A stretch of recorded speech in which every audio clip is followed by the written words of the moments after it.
राधे राधे। मैं पहुंच गया हूं बोध गया।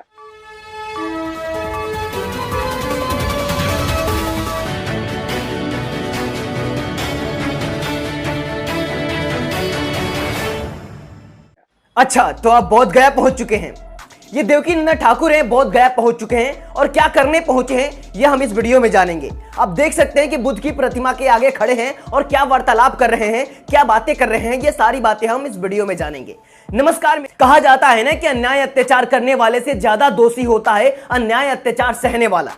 ठीक उसी प्रकार अंधविश्वास पखंडवाद फैलाने वाले से ज्यादा दोषी होता है इन सबको देखकर शांत रहने वाला, क्योंकि जब इंसान शांत रहता है तब अंधविश्वास पखंडवाद फैलाने वालों का मनोबल बढ़ता जाता है। जब हम शांत रहेंगे तो उन्हें लगेगा कि हमारी जनता भोली भाली मूर्ख है, इसे आसानी से बेवकूफ बनाया जा सकता है। तभी आप देख सकते हैं कि बुद्ध प्रतिमा के सामने खड़ा होकर देवकीनंदन ठाकुर क्या बातें कर रहा है। राधे राधे। मैं पहुंच गया हूं बोध गया, जिस जगह पर हम अपने पितरों का तर्पण करके अपने पितरों का कल्याण कर सकते हैं। मैं 7 दिन यहीं पर रहने वाला हूं, यहीं पर श्रीमद् भागवत कथा करूंगा। वो लोग भाग्यशाली होते हैं जो मनुष्य जीवन पाने के बाद अपने उन पितरों के ऋण से उऋण हो जाते हैं जिन पितरों के कारण हम इस पृथ्वी पर हैं। बहुत से पढ़े लिखे लोग इस विषय पर विश्वास नहीं करते, परंतु मैं आपको बता दूं, जितने भी सनातनी हैं उनको इस बात को मानना ही चाहिए, क्योंकि जिस जगह पर मैं हूं यहाँ पर भगवान श्री राम भी आए हैं अपने पिता का तर्पण करने के लिए, श्राद्ध करने के लिए। और ये स्थान, ये पवित्र भूमि वेदों में, शास्त्रों में हर जगह इसका प्रमाण है।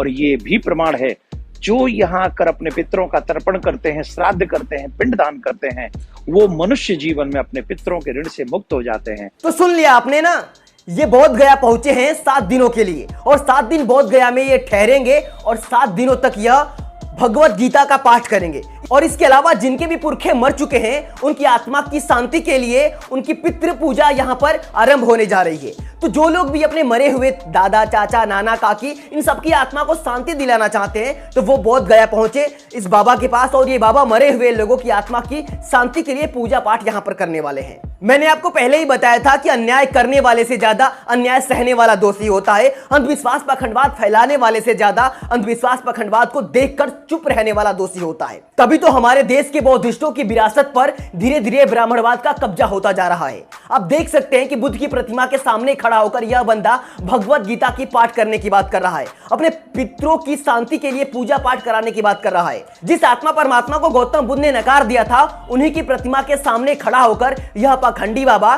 पितृ पूजा की बात कर रहा है, पुरखों के आत्मा की शांति की बात कर रहा है ना। आडंबर वाली बातें ये सब हो रहा है क्योंकि हमारे देश के लोग मौन हैं। हमारे देश में लोग अन्याय अत्याचार सहने के आबादी हो चुके हैं। हमारे देश के लोगों को पाखंडवाद में जीने की आदत बन चुकी है और हमारे देश के बुद्धिज्म को फॉलो करने वाले लोग ये सारी चीजें देखकर मौन हैं, क्योंकि उन्हें इन सारी चीजों से कोई मतलब नहीं है। और इसी का फायदा हमारे देश के ब्राह्मणवादी लोग उठा रहे हैं और धीरे धीरे बुद्ध की विरासत पर अपने वैचारिक और हर तरह से कब्जा करते जा रहे हैं। ये जो पितृ पूजा की बात कर रहा है, इसकी बात सुनकर मुझे कबीर जी की याद आ गई।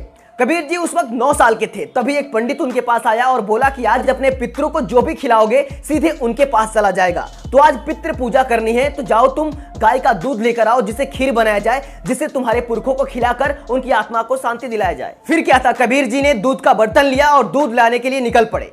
जैसे वो कुछ दूर बढ़े तो रास्ते में देखा कि एक मरी हुई गाय पड़ी है।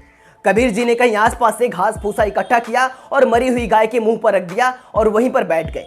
धीरे धीरे कुछ टाइम बीतता चला गया, तब जाके पंडित जी को एहसास हुआ कि कबीर को गए हुए तो काफी टाइम हो गया, अभी तक आया नहीं।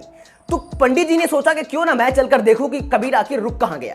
तो जैसे पंडित जी कुछ दूर आगे बढ़ते हैं तो देखते हैं कि कबीर एक मरी हुई गाय के पास बैठा हुआ है। तब पंडित जी ने कबीर जी से पूछा, क्या तुम दूध लाने नहीं गए? तब कबीर जी ने उन्हें उत्तर दिया कि दूध के लिए तो मैं यहाँ बैठा हूँ, अभी ये गाय अभी घास खाएगी, उसके बाद दूध देगी। तब पंडित जी को हंसी आती है और पंडित जी जोर से हंसने लगते हैं, कहते हैं पागल हो गया है क्या? ये मरी हुई गाय तुझे दूध कैसे देगी? और इसे घास खिला रहा है बे, ये तो मर गई है, घास कैसे खाएगी ये, और तुझे दूध देगी? पागल हो गया क्या? तब कबीर जी को भी हंसी आ गई और कबीर जी ने कहा कि जब ये गाय अभी कुछ देर पहले मरी है और ये घास नहीं खा सकती, तब हमारे पुरखे जो 100 साल पहले मर चुके हैं वो आज खाना कैसे खा सकते हैं? आज उन्हें खाना हम कैसे खिला सकते हैं? कबीर जी ने अपने तर्क बुद्धि से उस पंडित को चुप करा दिया। इस बात को वो पंडित तो समझ गया, लेकिन आज भी हमारे देश के लोग इस बात को नहीं समझ पा रहे हैं कि जो पुरखे हमारे 100 साल पहले मर चुके हैं उन्हें पितृ पूजा करने से कुछ नहीं मिलने वाला है। अरे जब जीते हमारे माँ बाप होते हैं तब हम उनसे मिलने तक नहीं जाते हैं। जीते जी हम इंसानों के रिश्तों की कोई कदर नहीं करते हैं और मरने के बाद उनकी आत्मा की शांति के लिए पूजा करवाते हैं, अनुष्ठान करवाते हैं। ऐसा क्यों करवाते हैं? ताकि इन बाबाओं की जेब भरी जा सके। ये बाबा लोग अपने जेबों को भरने के लिए अंधविश्वास, पखंडवाद जैसे अनेकों कुप्रथाएं बना चुके हैं और हमारे देश के लोग इन सब में जकड़ते जा रहे हैं। इस वीडियो के बारे में आपकी क्या राय है? कमेंट करके हमें जरूर बताएं और ऐसी वीडियो देखते रहने के लिए सब्सक्राइब